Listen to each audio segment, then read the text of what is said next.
గోడకు శారద ఫోటో వేలాడుతుంది. ఆ ఫోటోకు ఒక పూలదండ వేసుంది. హాల్లో సుబ్బయ్య సుమారు 7 ఏళ్ల వయసున్న తన కొడుకు సురేష్ని స్కూల్కు రెడీ చేస్తున్నాడు. ఒరే కన్నా, నువ్వు బాగా చదువుకుని గొప్ప స్థాయికి చేరుకోవాలి. మీ అమ్మ అదే కోరుకునేది. మన దురదృష్టం కొద్దీ మనకు మీ అమ్మ దూరమైంది. అయినా అమ్మని ఏ లోకంలో ఉన్నా నిన్ను దీవిస్తూనే ఉంటుంది.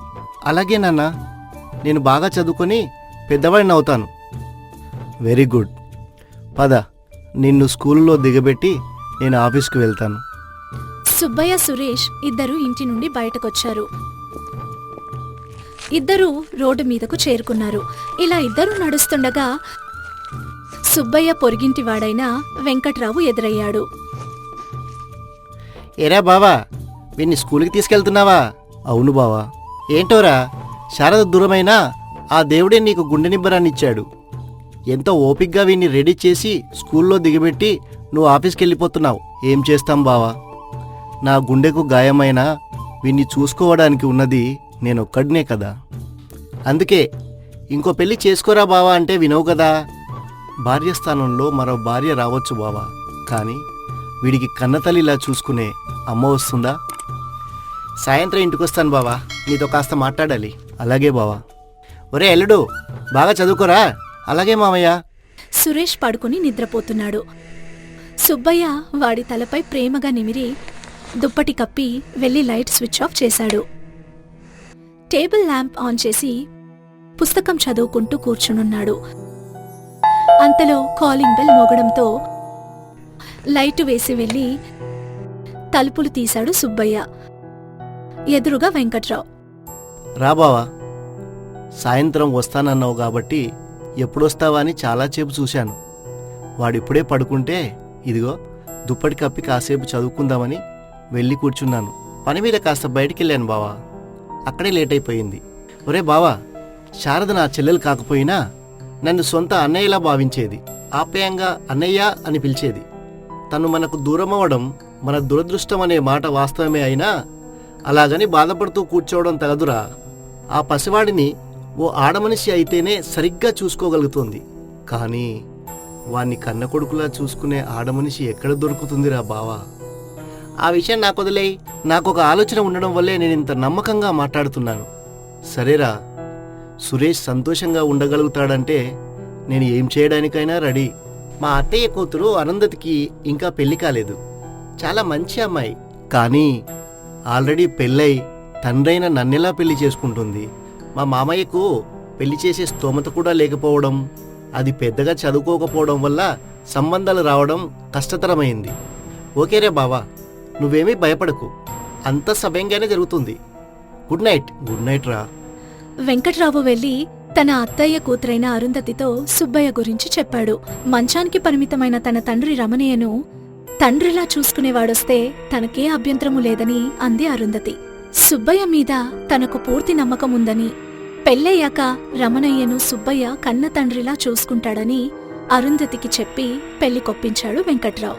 వెంకట్రావు సుబ్బయ్యతో మాట్లాడాడు. ఇటు సుబ్బయ్య అటు అరుంధతి ఒప్పుకున్నారు.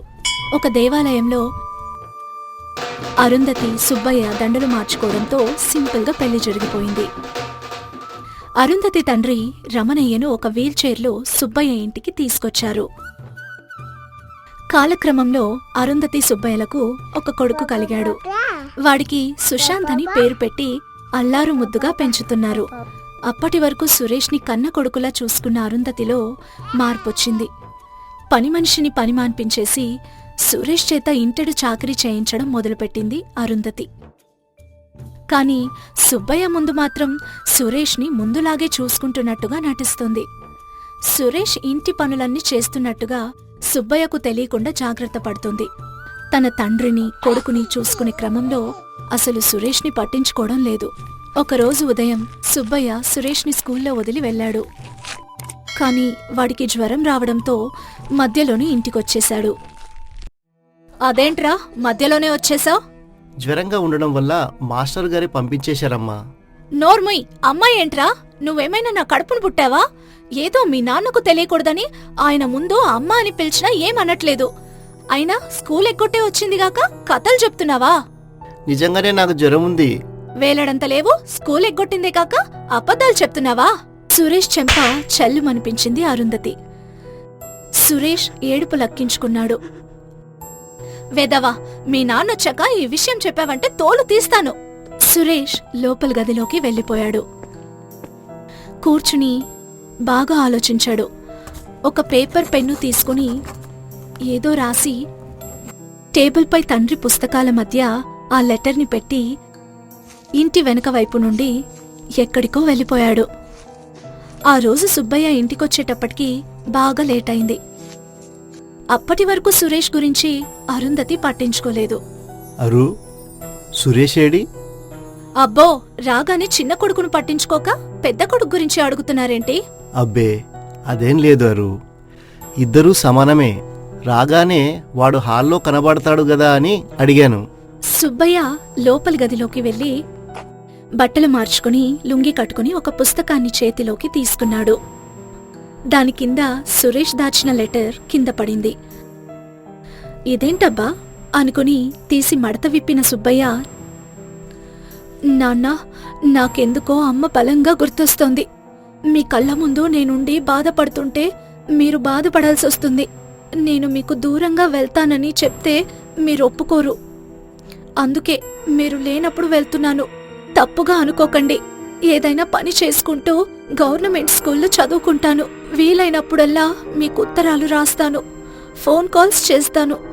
ఎవరిని ఏమనకండి. నన్నెవరూ ఏమీ అనలేదు. మీ సూరిగాడు.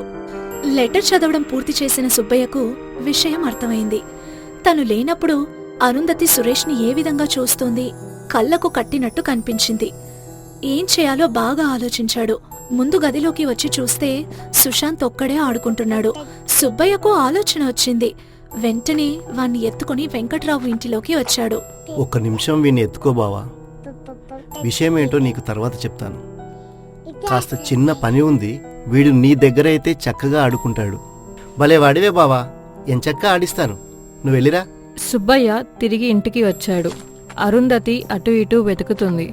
ఏంటి అరు, ఏదో వెతుకుతున్నావు? కంగారుగా అరుంధతి, చంటోడు ఇక్కడే ఉండాలి కదండి, లేడేంటి? మీరేమైనా చూసారా? ఎక్కడికెళ్ళాడు? అదేంటో, కన్న కొడుకే నీకు ముఖ్యమన్నమాట. అదేంటండి, సుశాంత్ మరీ చిన్నవాడు కదా. కానీ సురేష్ కూడా చిన్నవాడే అరు. పైగా వాడికి కన్నతల్లి కూడా లేదు. ఉన్నది నేనొక్కడినే. అయ్యో, నేను వాణ్ణి కన్న తల్లిలాగే చూస్తున్నాను కదండి. నోర్మయ్, నువ్వు వాణ్ణి కన్నతల్లిలా చూసుకుంటే లెటర్ రాసిపెట్టి ఎందుకు వెళ్ళిపోతాడు? వాడి సంస్కారం ఏంటో తెలుసా? లెటర్లో నీ గురించి కనీసం కంప్లైంట్ కూడా చేయలేదు. సుశాంత్ వెంకట్రావు దగ్గర క్షేమంగా ఉన్నాడు. నేనే వెళ్ళి వాణ్ణి వెతుక్కొస్తాను. అరుంధతి సురేష్ని వెతుక్కుంటూ చీకట్లో అలా వెళ్లేసరికి దట్టమైన చెట్ల మధ్యలో సురేష్ బిక్కుబిక్కుమంటూ కూర్చుని ఉండడం కనిపించింది. అరుంధతి వాడి దగ్గరకు వెళ్లి ప్రేమగా కౌగిలించుకుంది. ఒరే నాన్న, ఇప్పటి నుండి నువ్వు నా పెద్ద కొడుకువి. నన్ను అమ్మా అని పిలువు. అమ్మా, నువ్వు ఇల్లొదిలి ఇంకెప్పుడు ఎక్కడికి వెళ్ళొద్దు. పద, ఇంటికెళ్దాం. అరుంధతి సురేష్ ఇద్దరూ కలిసి ఇంటికి బయలుదేరారు. Please like, share and subscribe Kaveri TV.